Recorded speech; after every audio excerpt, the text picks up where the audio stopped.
So, you've decided to buy a used car. Fantastic! Welcome to a uniquely American rite of passage. It's part treasure hunt, part vague, unsettling feeling.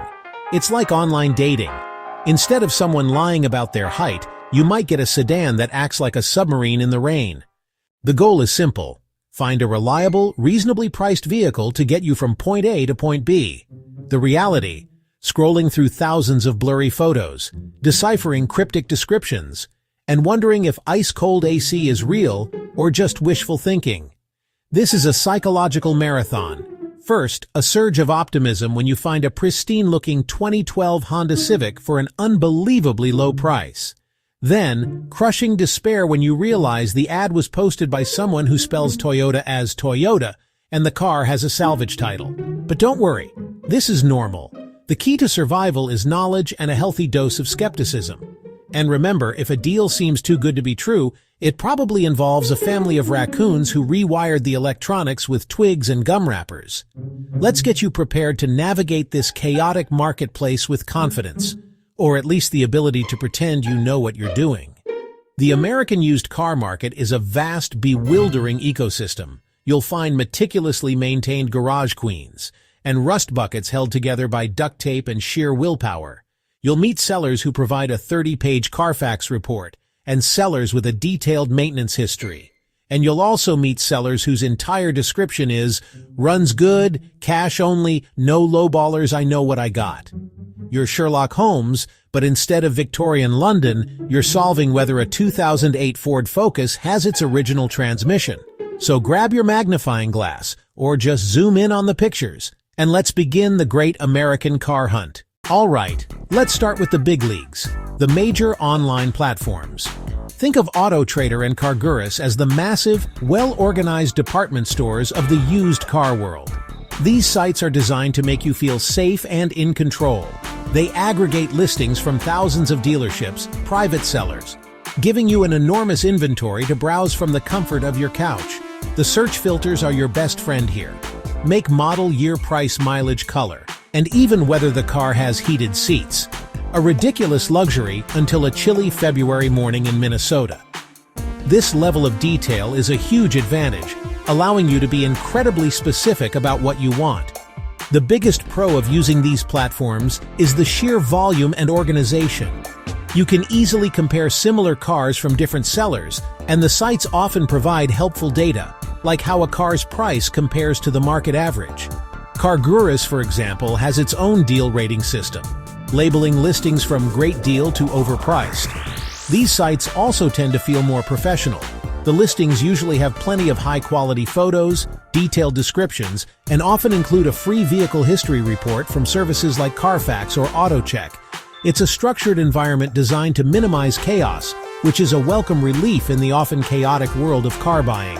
However, this professionalism comes at a price, literally. Because these sites are dominated by dealerships, the prices are often higher than what you might find on more, let's say, informal platforms.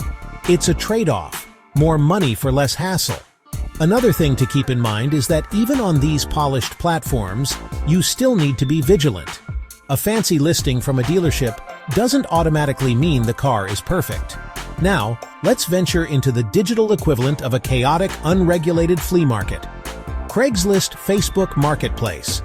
If AutoTrader is a department store, these platforms are a garage sale that spills out across an entire city. This is where you'll find the real bargains, the truly bizarre listings, and the highest potential for getting scammed. It's a high-risk, high-reward environment that requires a strong stomach and a finely tuned sense of humor. The listings here are created by regular people, which means the quality varies wildly. You'll see beautifully written ads with 30 crisp photos next to a blurry, sideways picture of a fender with the caption, "Car for sale, runs okay." It's a lawless land, but it's also where automotive treasure can be found. The main advantage of Craigslist and Facebook Marketplace is, without a doubt, the price. You are typically dealing directly with the owner, which means there's no dealership markup. Private sellers aren't trying to cover the cost of a showroom or a sales team. They just want to get rid of their old car and maybe make enough money to buy a new, slightly less old car. This direct-to-consumer model means you can find some genuinely amazing deals if you're patient and willing to dig. You also get to talk to the person who actually drove the car every day. They can tell you about its quirks, its repair history, and that weird rattling noise it makes when you go over 65 miles per hour, which they'll probably describe as a charming personality trait. Of course, the cons are as significant as the pros are tempting. The risk of scams is exponentially higher. You'll encounter sob stories designed to make you wire money for a car you've never seen, sellers who forgot to mention the car has a rebuilt title from a major accident, and ads that are just outright fake. If the thought of navigating the treacherous waters of Craigslist gives you a stress headache, there's always the calm, predictable harbor of the official dealership. We're talking about the big brand-name places, your local Ford, Toyota, Honda dealer. They sell new cars and also run a big used car operation. Their main selling point is trust and peace of mind, usually packaged as certified pre-owned.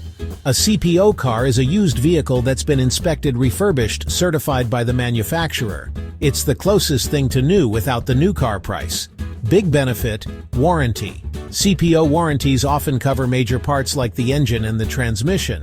That's a real safety net. If the transmission spontaneously disintegrates a month later, you're covered. CPOs come with multi-point inspections. Technicians checking hundreds of items, from brake pads to windshield wipers. You're paying for professional vetting and fewer nasty surprises. But it's not cheap. CPOs are usually the priciest used cars. Inspection costs, repairs, and the warranty are baked into the sticker. You pay a premium for the dealership's stamp of approval. Sales can be intense. Salespeople will push extended warranties, paint protection, and costly financing.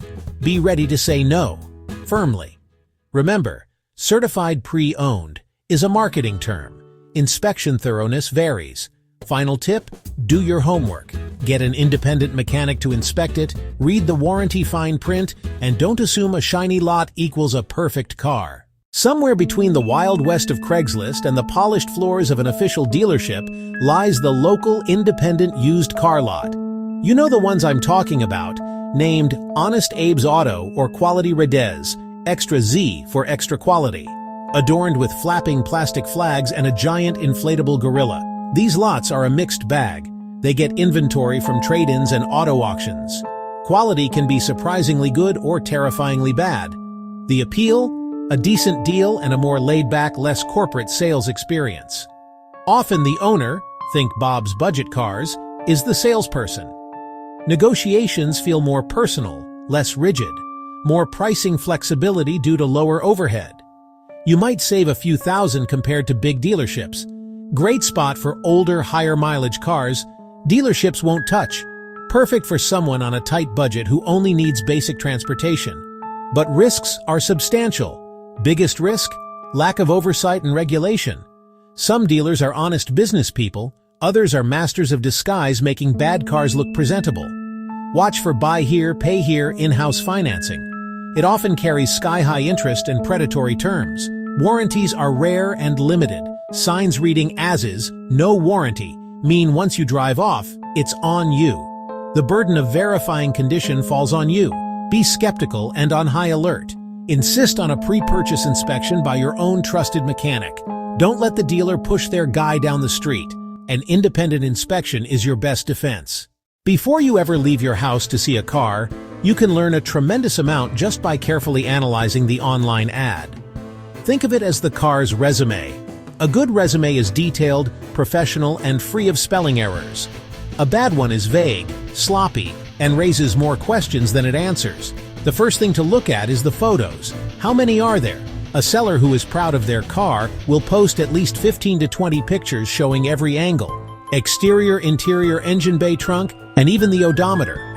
If there are only 3 blurry, dark photos, all of the same side of the car, you should be suspicious. What are they trying to hide?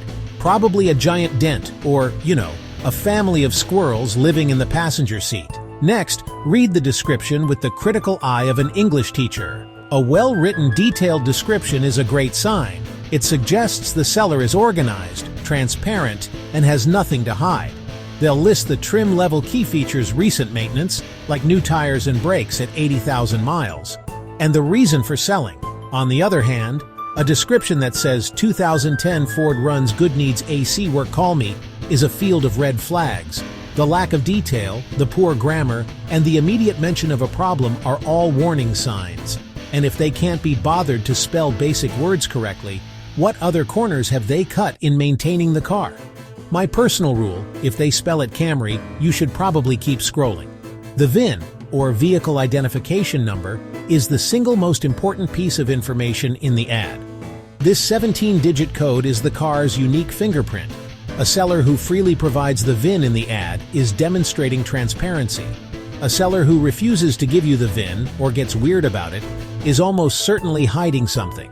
Once you have the VIN, you can use services like Carfax or AutoCheck to get a vehicle history report. This report will tell you about the car's title status. You want a clean title, not salvage or rebuilt. It will also show any reported accident service history and how many owners it has had. An ad without a VIN is an incomplete application. Don't even consider it for an interview.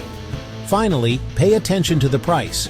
Use tools like Kelley Blue Book or the market analysis on CarGurus to see what the car is actually worth.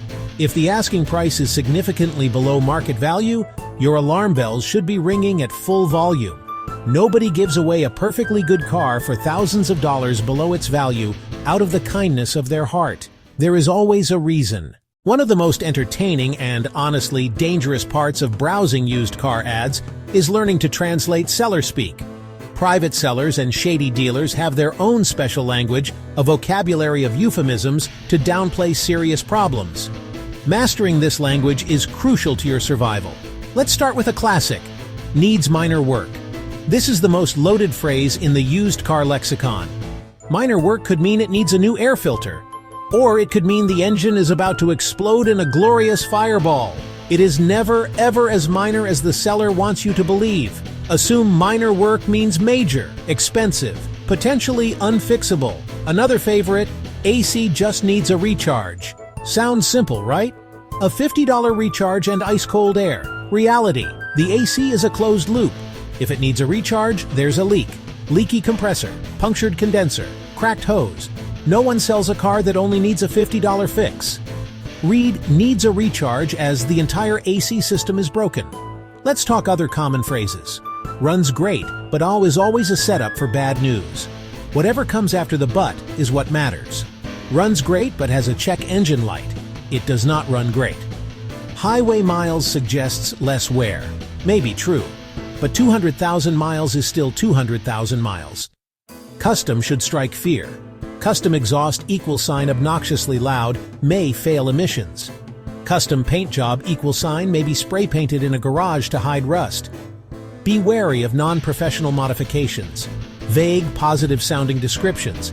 Lots of life left. What does that even mean? A week? A decade? It's completely subjective.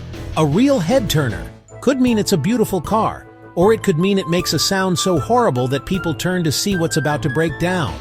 My loss is your gain is a guilt trip. You're probably buying problems. Always read between the lines. Treat every ad like a puzzle. What isn't said is often more important than what is. Now that you're armed with knowledge about platforms and red flags, let's distill it into a simple list of do's and don'ts, your cheat sheet for staying sane and avoiding scams. Do create a budget and stick to it. Factor in tax, title, registration, insurance, and a just-in-case fund of at least $1,000 for unexpected repairs. Buying the car is only the first expense. Don't fall in love with the first car you see. There are millions of used cars for sale. There will be another 2013 Toyota RAV4 just like that one. It might be in better condition or have fewer miles. Emotional decisions are almost always bad decisions in car buying. Do your research on specific models. Check for transmission failures around 100,000 miles. Check for known electrical issues. Use consumer reports. Use Edmunds. Use owner forums. Knowing weak spots helps during inspection. Don't buy sight unseen. See, touch, and drive before any money changes hands. Do insist on a pre-purchase inspection, PPI, by your own mechanic. It costs about $100 to $200. It can save you thousands. If a seller refuses inspection, walk away. There is no legitimate reason to refuse a PPI. Don't trust the seller's story without verification. People lie. Run a Carfax and VIN check. Trust but verify. Always verify. Do use common sense when meeting sellers. Meet in a public place, preferably during the day. Consider a police station parking lot. Bring a friend. Never go to a seller's home or have them come to yours. Don't carry a large amount of cash. When paying, use a cashier's check from a bank. Following these rules will reduce your risk and make the process smoother and safer. It's not paranoia, it's smart protection. Congratulations! You've made it through the digital jungle. You've dodged the scams. You've decoded the euphemisms, and you're ready to find your next car. The process of buying a used car in America can feel daunting, but it doesn't have to. By breaking it down into manageable steps and approaching it with a healthy dose of humor and skepticism, you can transform it from a stressful ordeal into an empowering adventure. Remember, knowledge is your greatest asset. Know the cars you're looking at. Know the market. You'll be less likely to get taken for a ride. Be patient and methodical. Don't rush. The right car is out there. Use AutoTrader. Use CarGurus. Explore Craigslist. Explore Facebook Marketplace. Keep your guard up. Always get a vehicle history report. Always get a pre-purchase inspection. These are your shield and sword. Never skip them. Don't be afraid to walk away from a deal. If a seller is pushy, if the car has problems you're not comfortable with, if something doesn't feel right, say, "No, thank you," and leave. There will always be another car. Your power lies in being selective. Take your time. Trust your gut. You are in control of the transaction. Find a machine that fits your life, get to work, visit family, go on a road trip. Your chariot awaits. Now go out there and find it, you savvy, well-informed automotive detective.